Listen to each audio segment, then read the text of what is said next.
We have a patent, so we don't need you. Well then, goodbye. You're fired. As soon as the company obtained a patent for the number one product in the industry, the CEO declared me fired. Alright, it's time to take action. I decided to execute a plan I'd had for a while. I am Lincoln. I graduated from a specialized school for game creators and joined a game development company founded by my senior. Both when entering the specialized school and when joining the game development company, my parents didn't approve of it much. My father told me, "Stop doing reckless things like that." And my mother said, "You can make a living with games. Isn't it like trying to be a musician? Only a handful of people succeed, you know." I understood how my parents would be worried, but nowadays, almost everyone has a smartphone, and they become familiar with games since they are young. It's my second dream job, after being a YouTuber, viewed as a lucrative profession.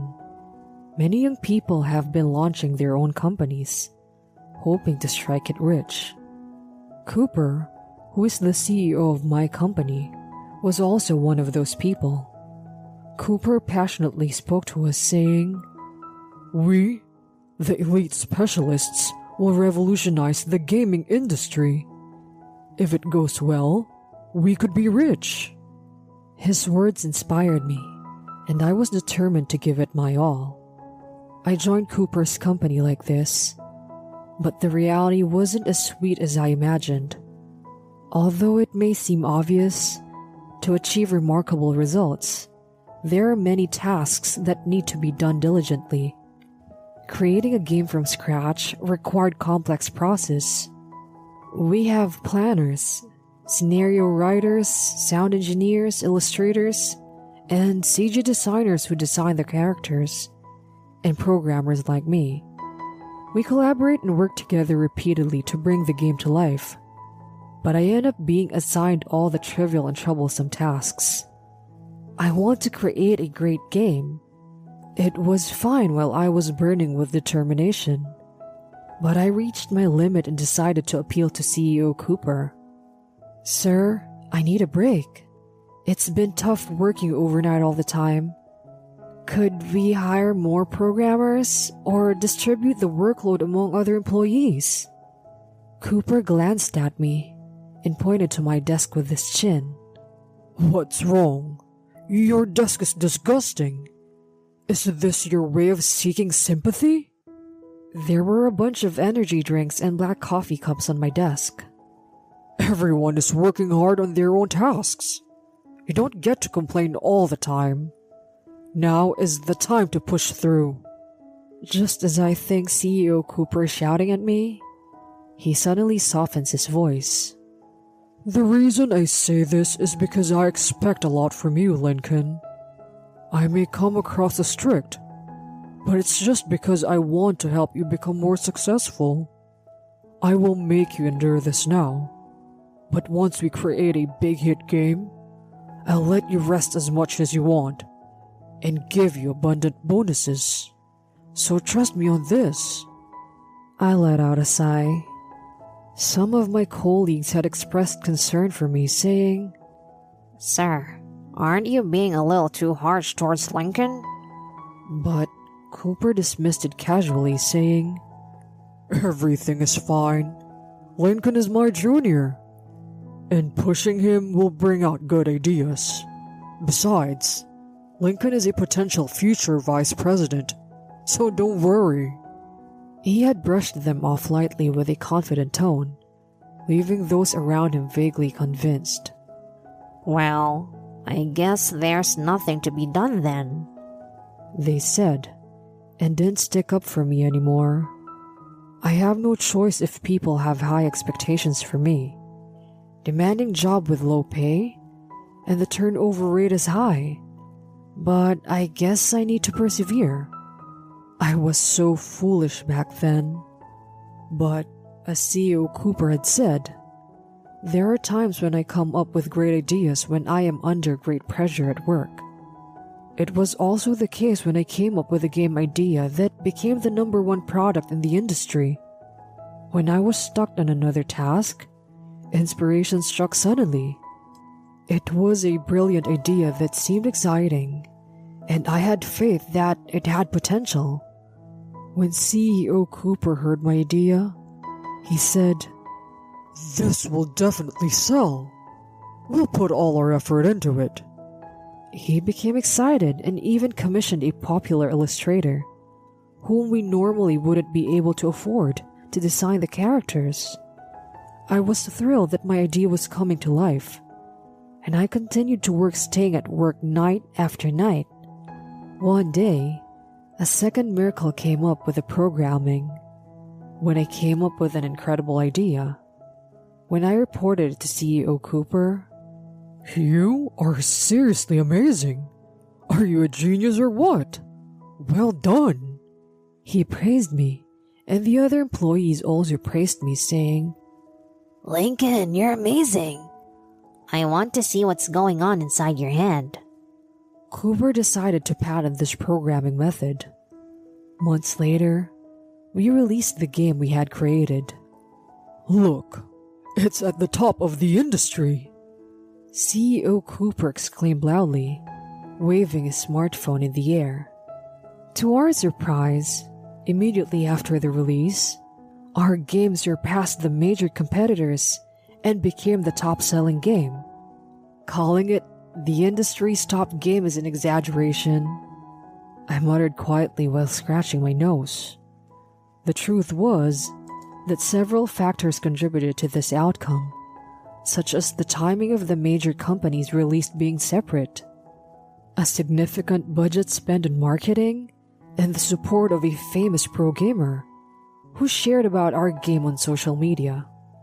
We can't mistake this as solely our merit. CEO Cooper overheard my murmuring and, "Hey, can't you read the room? Everyone is celebrating, and you're here being negative." He sternly scolded me. I'm sorry." I sighed and apologized, but CEO Cooper continued, "You better not get too full of yourself. It's irritating," and vented his frustration. Over the past few months, my relationship with the CEO Cooper had deteriorated significantly. Things were fine until the point when I came up with a programming idea, but we started disagreeing after that about the game's settings. The story goes back a few months to when we applied for the patent for the programming. Everything was going smoothly, and we were excited about it. I turned to the employee sitting next to me and said, "If this game becomes a huge hit, we'll definitely get a bonus, right?" The employee next to me replied, Absolutely. That was the promise. How much do you think it will be? with excitement. The truth is that our company pays a considerably lower salary compared to other companies. But in return, there was a promise of bonuses if the game became a big hit. However, when CEO Cooper overheard our conversation, he approached me and said, "Oh, Lincoln, you won't be getting any bonuses." What? But it's the game I created, and I'm the one programming it. It's the idea that we plan to patent. CEO Cooper smirked and said, "Yeah, the patent is the issue. Applying for a patent actually costs a significant amount of money. I heard it's possible to do it yourself, but it's complicated. So I hired a patent attorney. So there won't be any bonuses for you. Also, when a company obtains a patent, it's considered a duty invention. Didn't you know that? It falls within the scope of the company's operations, so the company holds the rights. So it doesn't just become your achievement." Both the employee next to me and I were dumbfounded. But if it weren't for me, it wouldn't have been possible. If it becomes the company's rights, then it should be covered by the company's expenses. It's unthinkable to cut my bonus. I argued hastily. Are you an idiot? You're employed and receiving a salary, right? That's your compensation. CEO Cooper said it with ease, but this is not what was promised. It's true that the game hasn't been released yet, and we don't know if it will sell well. But even if it does sell, it seems like he will somehow find a reason to not give bonuses. I suddenly realized the situation. Lately, there have been disagreements between me and CEO Cooper regarding the game. Maybe there is no future for me here. I started considering a job change and gathering information. I even thought about starting my own business and got to work. It was in the afternoon of the day we became the industry's top ranker. CEO Cooper said, "Don't get carried away. It makes me feel sick. I've been investing in you all this time, but it seems I miscalculated. We have a patent, so we don't need you. You're fired." He continued. The surrounding atmosphere grew tense as CEO Cooper declared, "Oh, by the way, those who defended him are also guilty and will be fired." Everyone fell silent. They probably didn't want to get involved.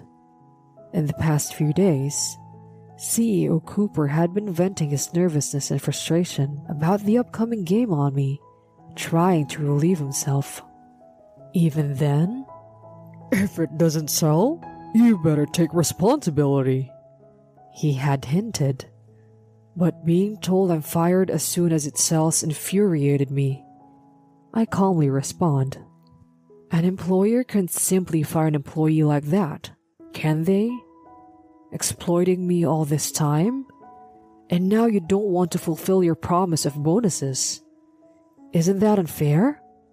"Shut up! Lately all you do is backtalk and refuse to listen obediently. We don't need employees who can't listen to their boss." The president's statement was so childish. I couldn't help but feel amazed. Cutting ties with someone like him is the right decision. Fortunately, my preparations were almost complete. That thought naturally brought a smile to my face. "I see. I'll quit then. Good luck with everything," I replied. CEO Cooper responded, What's wrong with you? You were told you're fired, yet you're smiling. You're creepy." But I quickly tidied up my belongings with a smile still on my face. "I'll take care of the details later. I'm leaving for today," I said. It's been so long since I could leave during daylight hours. "Well then, everyone, please take care of the rest," I said without waiting for a response and left the company. After leaving the company, I felt an exhilarating sense of relief, fueled by the strange and astonished faces of CEO Cooper and colleagues. It was as if a weight had been lifted from my body and mind, and ideas began flowing in abundance, almost like magic. I couldn't wait to start creating games.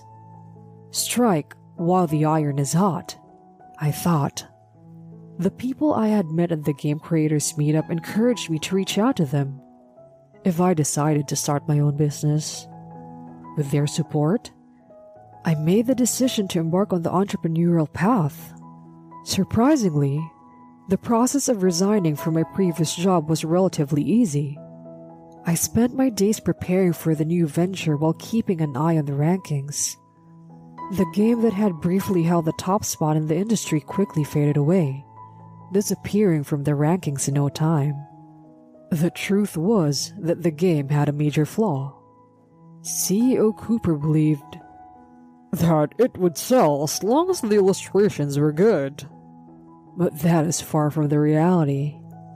As evidence, when I searched for customer reviews and feedback from people who purchased the game online, I found out that there were indeed individuals expressing the same dissatisfaction as I had imagined.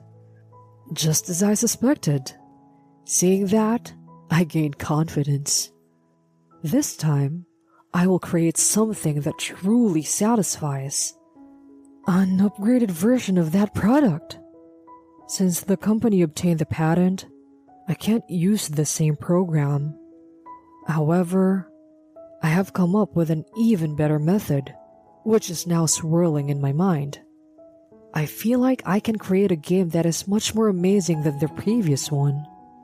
No, I will definitely make it happen. With that determination, I promptly established a rival company. It had been about a month since I left my previous job, when I received a call from Cooper. Cooper wasted no time with greetings and said, "Lincoln, please, won't you come back? We can't find a new programmer. If you come back now, I'll hire you with the same salary as before," he said. Those words really got on my nerves. Are you kidding me? What kind of fool would get fired like that and then come back? "But, Lincoln, aren't you struggling without a job?" "No, I started my own business." I tried to end the call quickly, but Cooper latched onto it. "Started a business? You did? Well, in that case, I can outsource some work to you. You must be struggling without any jobs, right? It's tough to find work in the beginning, right? You should be glad to have such a kind senior." I could vividly imagine his smirking face, and it gave me goosebumps. "I'm doing fine, but thanks." I hung up the phone. So, that's the kind of thoughts he has. I slightly regretted not lying and saying I had just switched jobs. A few days later, I received another call from Cooper. "Hey, Lincoln, it's all your fault. That game isn't selling at all. They're calling it a trash game with only pretty illustrations." That's why I told you multiple times that a game isn't all about illustrations. Don't blame me for this. I'm simply amazed at how his stance has completely changed from before. "If you had stopped it more, it wouldn't have turned out like this. The work doesn't function without you. So hurry up and come back." Is that all you have to say? I'm busy, so I'll hang up now. I interrupted Cooper's words and hung up the phone. I considered blocking his calls, but I changed my mind. If I were receiving dozens of calls, it would be a different story. But this frequency is manageable.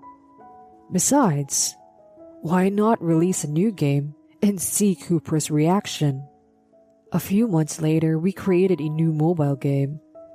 At my company, there are game creators who gathered and supported my ideas. In fact, that game had several critical issues. One of the causes of the conflict between Cooper and me was the ease of in-app purchases. In the gaming industry, there's a social issue regarding children making unauthorized purchases without their parents' knowledge. As a game creator, it deeply concerned me. When we previously discussed how to handle in-app purchases, Cooper said, "About the game we're currently designing? Let's make it easy for kids to make an in-app purchases. Children are easily influenced to spend money, you know. Let's make the in-app purchase process visually intuitive, so they can make purchases without consulting their parents.